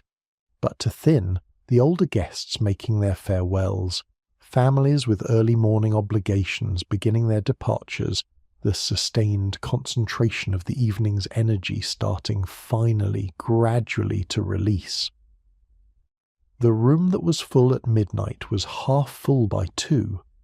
By 3, it held only the most committed or the most socially necessary, and the candles were burning considerably lower than they had been at 10, and the musicians were playing with slightly less conviction, and the whole great engine of the evening was winding down to whatever would follow it tomorrow night. Your mother has been watching the room since you arrived. She has watched through the first set and the supper interval dancing. She has watched who spoke to you, and for how long, and who did not speak to you when they were in proximity to you, which is sometimes more informative than what did occur. She has watched the girl in the pale green dress whose situation may be slightly more complicated than it appears, and the young man from Derbyshire whose presence at 3 separate balls in the last 2 weeks has not escaped the attention of several mothers with daughters approximately your age, and the patroness standing near the door with that quality of watching, without appearing to watch, that your mother recognizes because she has spent the last 20 years developing the same quality. By the time the carriage is called, she has assembled an account of the evening that is considerably more detailed and considerably more analytically useful than anything you noticed while you were dancing through it. She will share some of it with you on the carriage ride home. She will keep some of it for herself for tomorrow's morning calls, where certain information is more valuable if it appears to emerge from natural conversation than if it appears to be the product of deliberate observation. She's very good at this. She's had a long time to become good at it. The night air outside the ballroom is cold after the warmth inside, a shock that is also, every time, a relief. The moment of stepping out of the role the evening required and back into the simpler, cooler, quieter version of yourself that belongs to the world outside. Your feet ache pleasantly. The carriage is waiting. You get in. Another one tomorrow. Certain things could go wrong on the floor, and certain things off it, and mothers knew the difference between the two.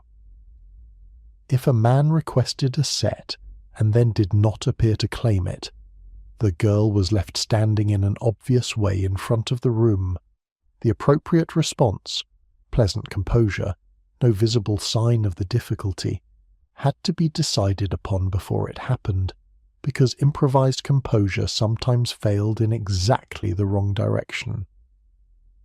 If a man became an attentive and frequent partner across several consecutive evenings, the question of his intentions became a subject of general interest, and the girl had to calibrate carefully. Warm enough that he understood he was welcome, not so forward that she appeared to be managing him toward a commitment he had not made. If he proposed, everything resolved cleanly. If he ceased attending after a few weeks, the girl was left with the social residue of his attentiveness, the impression of something started and then reconsidered, and managing that residue was quiet, patient work. Information about dancing skill travelled through the season's masculine networks with a speed the dancers themselves were rarely aware of. A girl who danced well, who moved easily through the figures, who was light and responsive and pleasant to partner, was requested more often. A girl who did not was requested less, and the reasons circulated in the way that such information circulated, without a source, without a specific moment of origin, simply present suddenly as a known thing.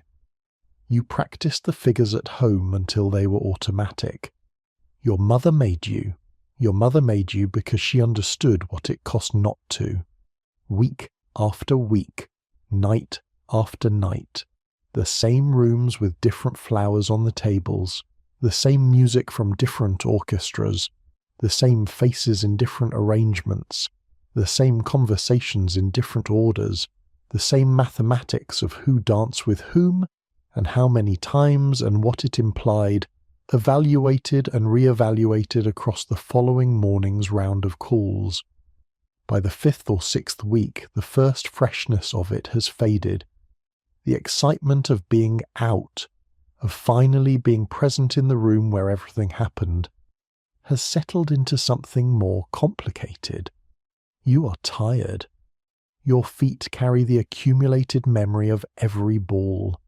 Your smile is real when it is real, and when it is not quite real, it is close enough that only your mother can tell the difference, and your mother is watching from the wall with an expression that gives away nothing, and occasionally you catch her eye across the room, and something passes between you that is not quite a warning, and not quite reassurance, but contains both. And then, at some point in late July, this season simply stops.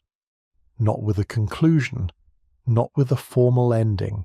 It stops because Parliament breaks, because the families begin to pack, because the Holland covers come back out of storage and go back over the chairs of the rented houses, and the fireplaces are swept clean, and the keys handed back to the landlord. The fashionable streets quiet themselves with a speed that is almost surprising after the density of the previous months. The same roads that were choked with carriages in May are nearly empty in August. For some girls, the season produced a proposal, a formal conversation between the interested man and the father, a letter, a quiet celebration in the rented drawing room before the final ball. For these girls, the investment has returned what was expected of it, and the mother packs the trunks with a particular quality of relief. Not quite uncomplicated happiness, too tired for that, but the specific relief of a significant weight being set down after 3 months of carrying it. For many girls, the season produced something less conclusive, attention without commitment, promising conversations that did not progress. A man attentive for 5 weeks, and then seen repeatedly in the company of a girl whose income was larger or whose family had better place connections, a near miss. The private, wordless grief of watching something you had quietly hoped for become, without any single decisive moment, simply something that was not going to happen. The mathematics of the second season were different from the first in ways that were not always visible from the outside but were felt acutely from the inside. A girl returning for a second attempt had one advantage. She knew the machinery. She knew what Almack's felt like from inside. She knew the rhythm of morning calls and the specific kind of warmth required for each category of social visit. She knew the dance figures, the supper room protocol, the particular way that a busy ballroom smells at midnight. She was not walking into an unknown system. She was walking into a known one, and the knowledge of it was genuinely useful. But she was also walking in with a year's worth of social history attached to her name. The women who had watched her first season had formed impressions, and those impressions were part of the context through which her second season would be observed. If the impressions were favourable, if the first season had gone well by most measures, simply without producing a proposal, The second season could build on that foundation. If the impressions were complicated, if there had been some difficulty, some small scandal, some moment that had circulated in the morning call networks and left a residue, the second season had to contend with it. A girl who was widely liked but whose family's financial circumstances were known to be constrained faced a specific version of this challenge. Eligible men of the kind the season was designed to produce were making calculations, and a girl whose family was known to be borrowing to fund the season was a girl whose own financial situation was legible in a way that was not always advantageous. The season was not simply about the girl herself. It was about the package, her income, her expectations, her family's standing, her own qualities, and any element of that package that fell below expectations required the other elements to compensate. Your mother knows this. She's known it longer than you have been old enough to understand it. She's been managing the package, your education, your accomplishments, your social exposure, your family's relationships with the right people, for years. The season is the moment when all of that preparation is presented to the market for assessment. 3 months of assessment every day, in public. The fact that she is prepared carefully does not make the assessment less frightening. The fact that she loves you completely does not make the stakes less real. Both things are true simultaneously, and have been for as long as she has been your mother. The love and the fear occupying the same space, neither one diminishing the other, both of them driving the same actions, the same management, the same smoothing of the same gloves. Your mother is sitting across from you, the trunks are loaded, the rented house is behind you, the keys returned, the fire's out. London recedes through the carriage window, the streets you walked for 3 months growing less familiar and then gone entirely as the road opens and the city gives way to fields and then countryside, and then the long, quiet miles back toward whatever you both came from. She does not ask how you feel. The question would require an answer that neither of you has quite the language for, and in any case the carriage is not private enough for honest conversation. A coachman hears more than people generally credit, and the habit of managed discretion does not simply turn off when the season ends. You will talk properly when you are home, when the doors are closed and there is no one whose opinion matters within earshot. For now you travel in a silence that is not unfriendly. It is the silence of 2 people who have been in close quarters under sustained pressure for 3 months and who have nothing left that needs to be said before they rest.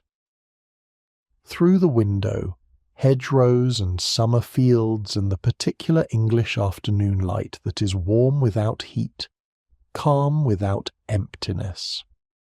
The kind of light that makes the countryside look like the right place to be and makes London feel like a world you visited rather than the world you live in. Your mother's hands are folded in her lap. She's looking out her own window. What she's thinking you do not know precisely, but you know, because you have been with her every day for 3 months, because you have watched her navigate every morning call and every ball and every small social crisis with a composure that never cracked in public. You know that what she's thinking is not simple. It is everything at once. The arithmetic of the season just ended. The arithmetic of what comes next. The hope that survived, and the hope that did not. The love for you that has been present underneath all of it, underneath the calculations and the management and the strategic advice murmured into your ear in crowded rooms. The whole time, unspoken because the season did not have a language for love, only for outcomes. She smooths a crease in the fabric of her travelling dress. She does not need to, but she does it anyway. And there is something in that small, unnecessary gesture, in the act of smoothing something that does not need smoothing, in the hands that need something to do when the words are not available. That feels to me like the truest thing about the Regency season. Not the ballrooms, not the vouchers, not even the fear, the love underneath the fear. Always there, always present, expressed in the only language the season permitted, in the candle left burning past midnight when you were not yet home, in the voice kept steady at 3 a.m, in the hand that closed briefly around your wrist in a corridor in St. James's and then released. It is a long road home. The light is softening toward evening. Let the carriage carry you. But the carriage ride home is not the end of the story. For many girls, it was only the beginning of a second chapter that the season's logic had very little to offer in the way of preparation for, because the season was organized entirely around a single outcome and had no real framework for any other. There were, broadly speaking, 3 things that could happen at the end of each season: a proposal, a near miss that held genuine promise for the following year, or nothing in the specific, quiet, permanent way that nothing could happen in the Regency world.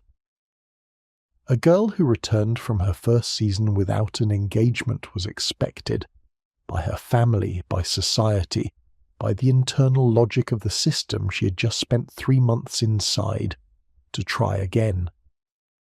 The second season was approached with adjustments, different tactics, perhaps a wider social net, a mother who had absorbed the lessons of the previous year and were applying them with renewed and sometimes slightly desperate focus.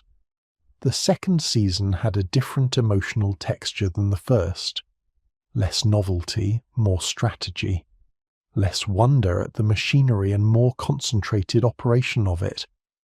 A girl in her third season occupied a different position still.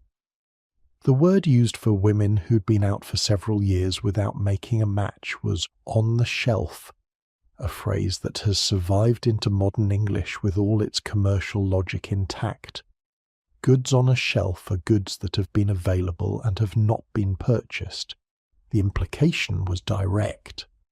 3 seasons in London with no match resulting carried the social suggestion that something was either wrong with the girl or wrong with her family's circumstances, and the interesting thing about that suggestion was that it did not need to be true in order to operate. Perception in the Regency world was sufficient to constitute reality in most practical ways that mattered.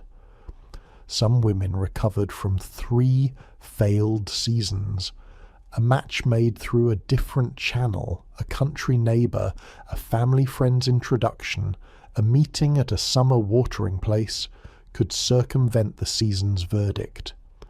The season was the most efficient and most prestigious pathway to marriage, but it was not the only pathway. Women who were closed off from one route sometimes arrived at the same destination by a quieter road, but some women did not marry. This was not, by the numbers, an uncommon outcome. Historians studying the period estimate that somewhere between 15 and 20% of women of the gentry and upper classes never married. Some of them, the minority who had independent incomes through inheritance or family arrangement, built lives that were, by their own accounts, genuinely satisfying. They travelled, they managed households for relatives, they wrote, they painted, they cultivated intellectual friendships and maintained extensive correspondence, and occupied themselves with work that their minds had been given very little official outlet for, and had found unofficial outlets for anyway. Jane Austen is perhaps the most famous English example. She was briefly engaged. In December 1802 she accepted a proposal from Harris Bigwither, a young man of good family and considerable property, and she withdrew her acceptance the following morning. She gave no formal explanation that has survived. She returned to her mother and sister and went home. She was 27. The match would have provided her with security, a household of her own, a respectable position. She said no. What she chose instead was a life that produced 6 novels that are still read 2 centuries later, which is either a very good trade or a deeply complicated one, depending on how you weigh the cost involved. Probably it is both. For women without independent means, which was most women, the calculus was less straightforward. The professions were largely closed. Teaching and governess work were possible, but both involved a significant social step down from the gentry class. Companion work, living in a wealthier relative's household, providing conversation and assistance and presence in exchange for room and board, was the most common alternative for genteel women without means or husbands. It was not a degraded life. It could be a warm and connected one. But it was not the life the season had been designed to produce, and the women who ended up in it knew the difference. There were also, of course, the women who married badly. This is the most under-examined outcome of the season's logic, because it fits neither the romantic success story nor the obvious failure story. A woman who married a man who was unkind, or who proved a poor manager of money, or who had presented one face to the season and a very different one in private. This woman had, by the season's formal criteria, succeeded. She had made a match. The investment had returned its nominal yield. And then she had come home from the honeymoon to discover what she had actually purchased with the money and the months, and the white gloves, and the presentation at court, and the careful cultivation of patronesses, and the management of her own face through an entire summer. Very little recourse was available to her. Divorce existed, but was legally complicated, socially catastrophic for the wife, and required an Act of Parliament until 1857. A woman who married remained, in law, essentially merged with her husband.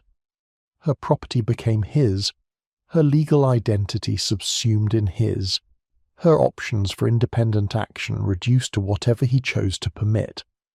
The law called this condition coverture, and coverture meant that the stakes of the season's marriage market were not only about finding someone pleasant to spend time with, they were about finding someone under whose legal authority you were going to live for the rest of your life.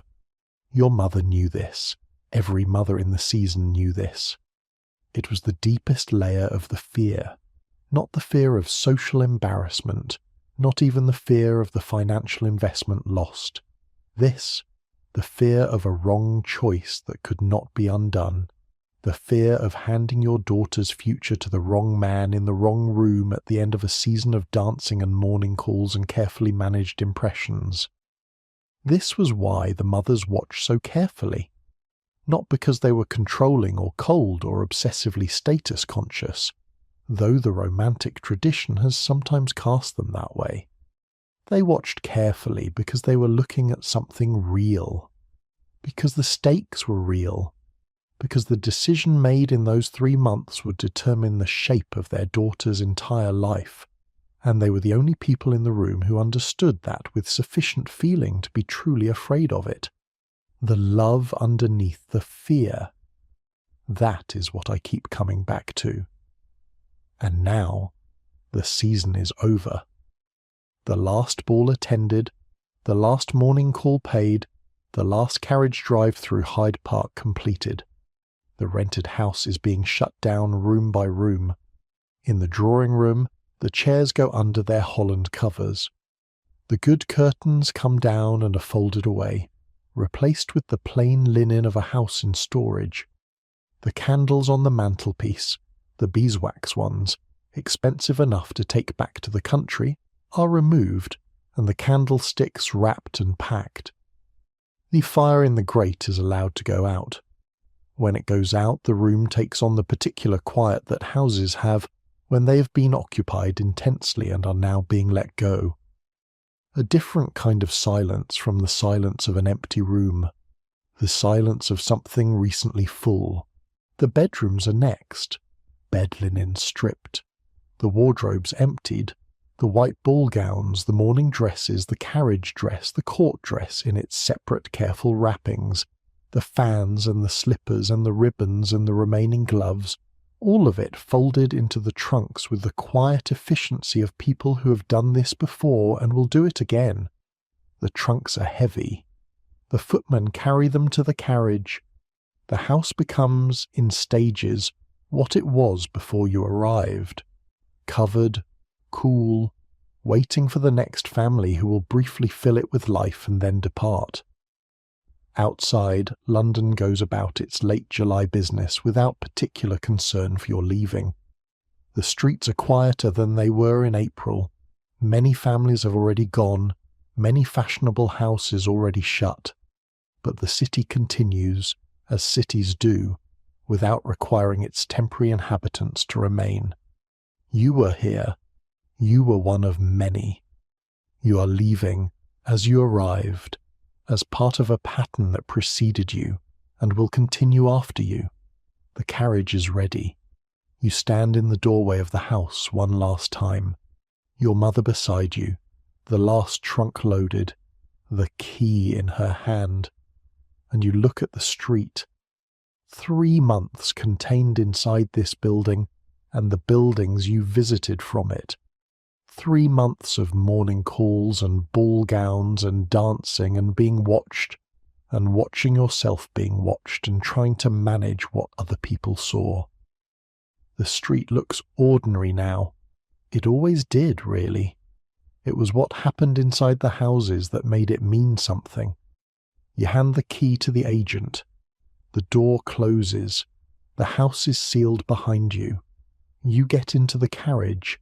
Let the road carry you, let the hedgerows pass, let the light continue to soften, and the shadows of the evening settle over the fields, and the sound of the carriage wheels become something rhythmic and easy, like breathing.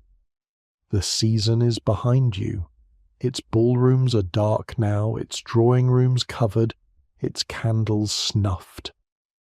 Somewhere in London, the last of the fashionable families is making the same journey you are making, or have already made it, and the city is returning to itself, to the quieter version of itself it is for 7 months of every year, before March comes again, and the carriages fill the roads again, and another set of mothers smooths another set of white gloves over another set of anxious daughters' hands.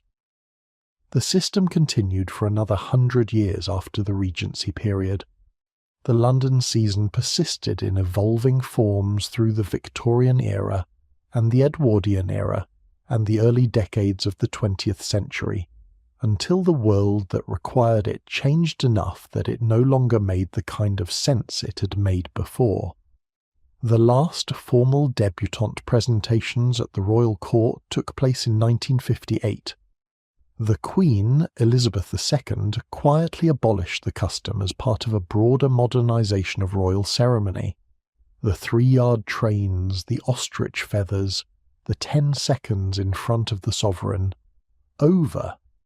The thing that had run in something close to its Regency form for 160 years simply stopped 1 year and did not begin again. The women who went through it in the Regency years are long gone.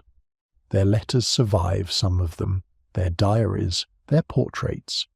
Young women in white dresses, hair arranged according to the early 19th century fashion, looking out from the canvas with expressions that are uniformly composed and from which it is very difficult to read what they actually felt.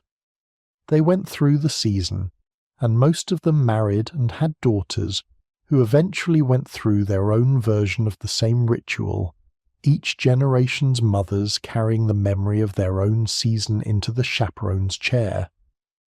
What did they carry home from it, in the end? The ones who married well, a life structured around the choice the season helped them make. The ones who married less well, the long quiet work of making something livable from what they had. The ones who did not marry. The other kinds of lives, sometimes genuinely rich, and sometimes genuinely lonely, and frequently both in different measures at different times, the way most lives are, eventually.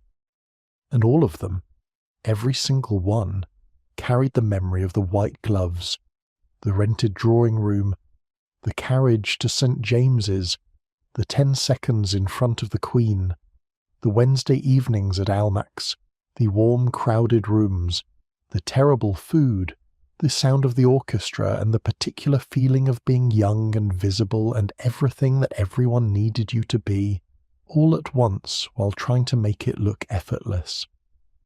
All of them carried their mother's face across the room.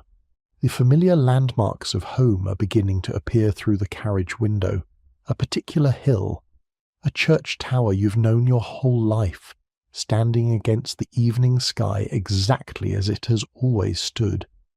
The turning in the road that leads toward the road that leads toward the house. The horses know this road. Their pace settles into something different on a familiar road, slightly more even, slightly less urgent. The quality of their movement suggesting they are approaching something they recognize and are glad to be approaching. Your mother has not spoken for some time. She's still looking out the window, still present, still beside you in the carriage.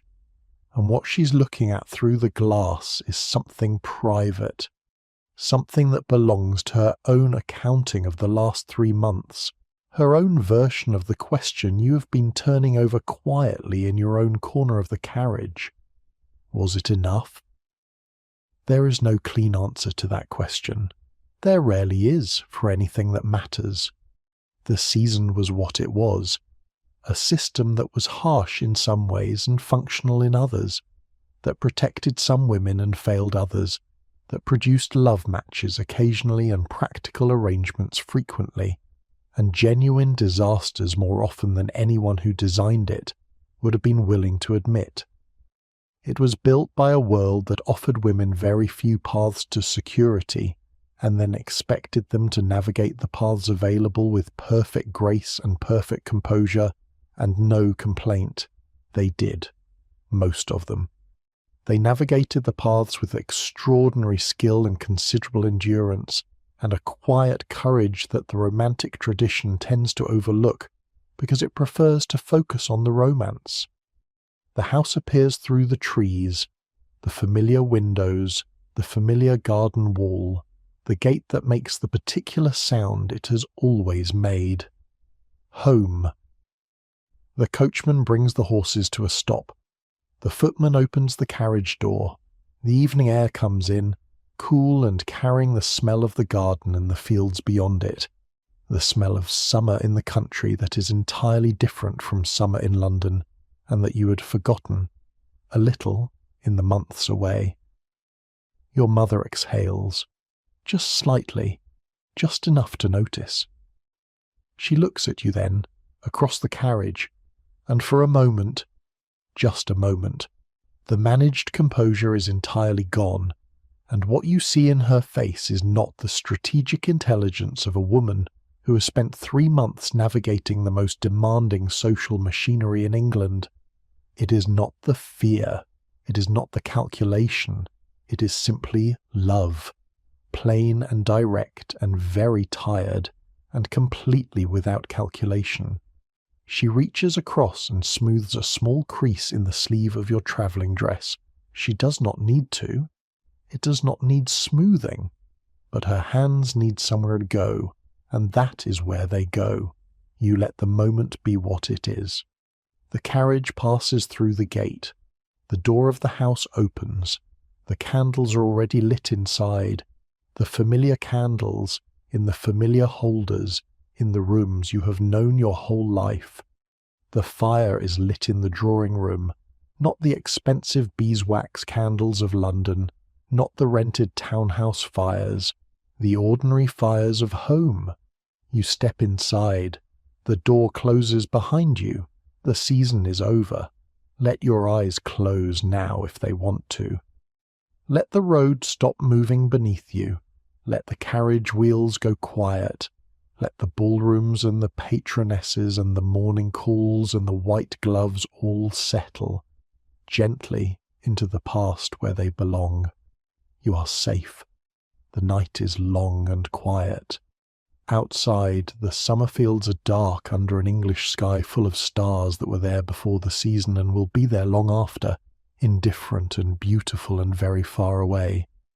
The candles can burn lower now. Let them. The fire can settle into its embers. Let everything go quiet, the way things go quiet at the end of a long day well lived. Not resolved, not finished, but resting. The way your mother rests, in the next room, in the familiar chair, with her hands finally still. The love was real. The fear was real.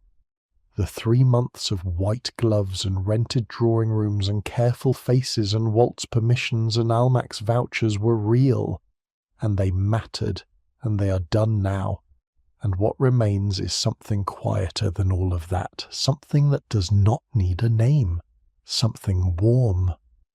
Rest now. The road is done. The night is yours. Sleep